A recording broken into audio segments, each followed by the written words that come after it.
Is there anything different about me today? I don't know. I just feel different.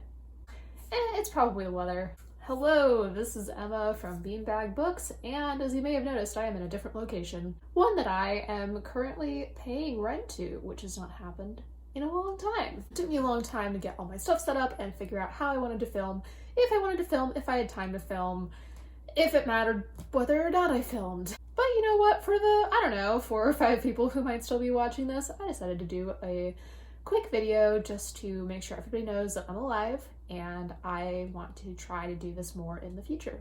I wasn't sure what kind of video I wanted to make. It's the end of January as I'm filming this, so I considered filming a January wrap-up, but then I discovered that filming wrap-ups has always made me really tired and I don't really feel up to it right now.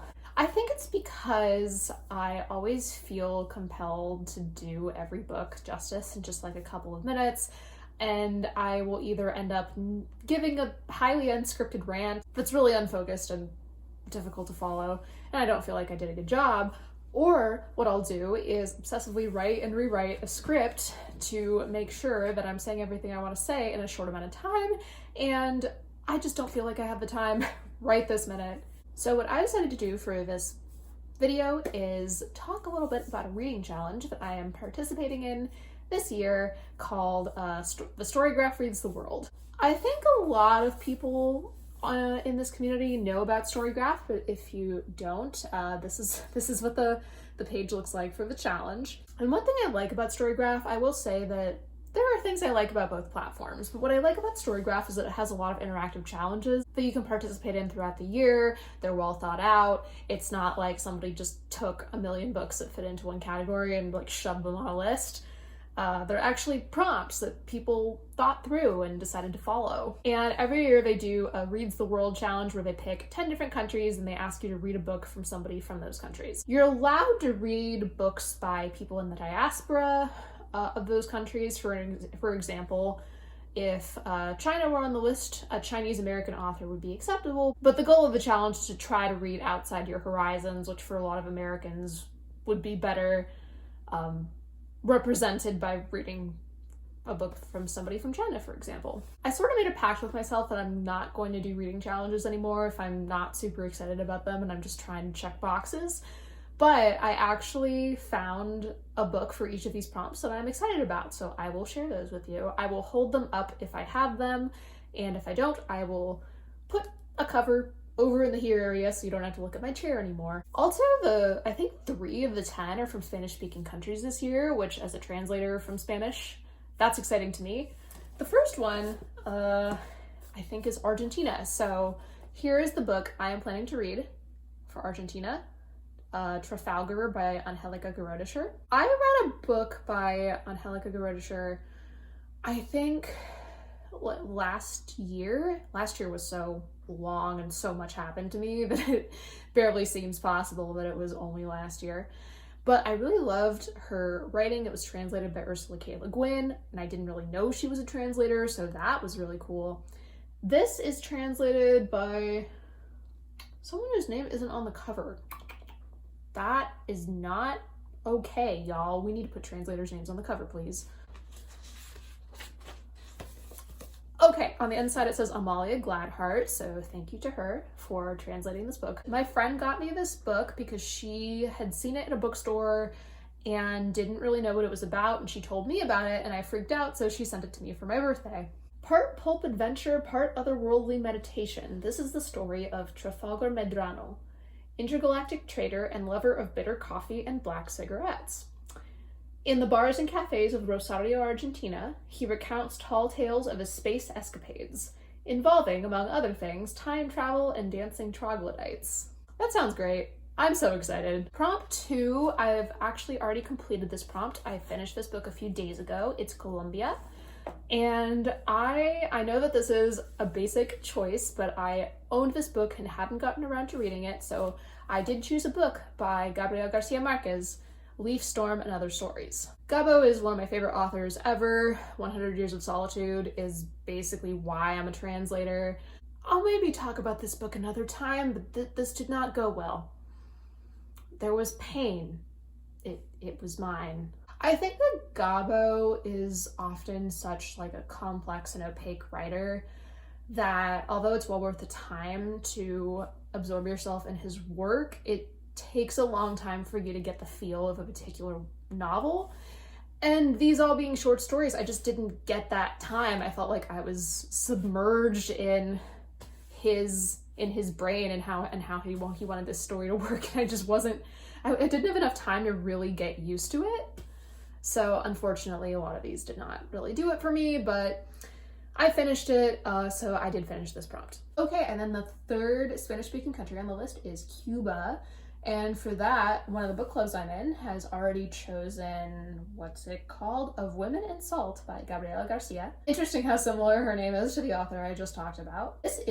I don't know a whole lot about this one, but it is a family saga about a family from Cuba who immigrates to the US, and a lot of the book is focused on the women characters. So far that sounds good to me. Next country is Italy, and I decided to go for kind of a non-conventional pick for this one. I know, I'm not like other girls. I do have a rough time finding Italian fiction that I enjoy because it seems like almost all of it these days is translated by Anne Goldstein, with whom I do not agree on many questions of translation. So I tend not to enjoy her translations very much. Jhumpa Lahiri's I do enjoy, but the ones I've read of her, I wasn't really into the book, and that wasn't her fault. She did a great job. It was difficult to find a book that didn't fall into either of those categories, and one that I did, but I was really excited about the one I did find. It's An Astrological Guide to Broken Hearts by Sylvia Zucca.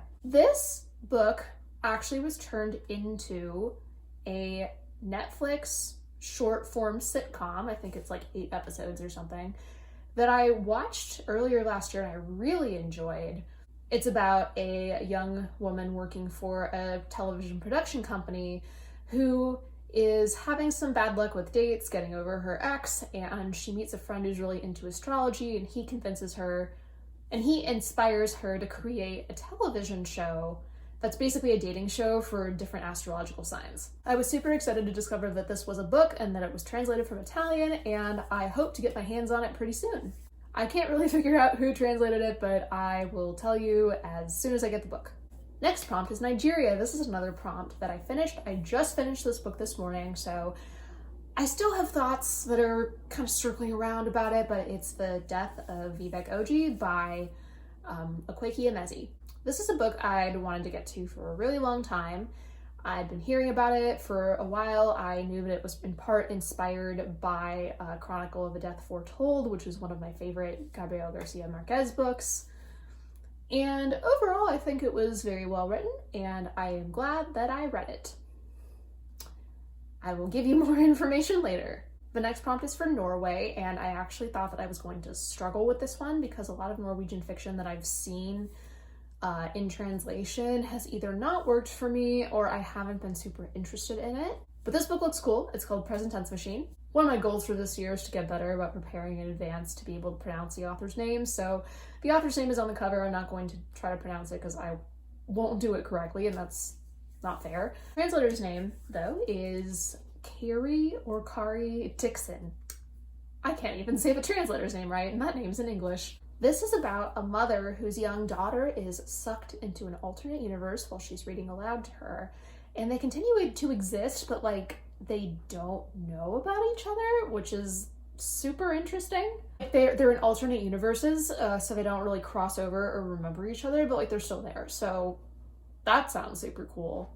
Next up is Pakistan, and this is a book I almost started to read last year, and then I felt like it wasn't the right time, but I was still interested in it, so I put it down. I hope to pick it up again this year. It's called How to Get Filthy Rich in Rising Asia by Mohsin Hamid. This is written in the second person, which is always an interesting choice. Sometimes it works, sometimes it does not, so I will see if it works here. It's a novel that's sort of poking fun of business self-help books that are marketed to young people in Asia, and it follows this young man who begins to rise up from the bottom and become very wealthy, kind of at the same time as this girl that he knows and is interested in, and their destinies kind of intersect at these different points. Number 8 is South Africa, and I actually have a book from South Africa.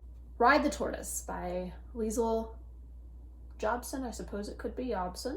This one I don't know a whole lot about, but when my mom was in South Africa for work, she brought this back for me. I think somebody had recommended it to her and they saw it at a used bookstore. And it's flash fiction, which I haven't read very much of, so we'll see. Number 9 is Syria. This is a book that's been on my list for a while. Death is Hard Work by Khaled Khalifa, translated by somebody, I don't remember who. Translated by Larry Price. This is about a family whose father recently passed away and he wants to be buried in his family plot, which is a couple of hours away. His children, who had somewhat of a strained relationship with him, decide that they will in fact take his body across the 2-hour drive, and so they embark on that journey. However, this is a little bit difficult because of the war-torn state that their country is in, and so they're in for a lot of difficulties along the way. My phone is running out of battery, so the last book on this list is from Trinidad and Tobago. That is When We Were Birds by Ayanna Lloyd-Bonwo. This came out last year, and I heard so many great things about it. It's a fantasy about a woman that can talk to the dead and a man who is a gravedigger. So how could you go wrong, right? So that's the Storygraph Reads the World challenge. I'm excited to get to the books that I haven't read yet. And I have some other resolutions for this year too. Maybe next time I make a video I can talk about those. And also maybe next time I can use my actual camera and not just my phone.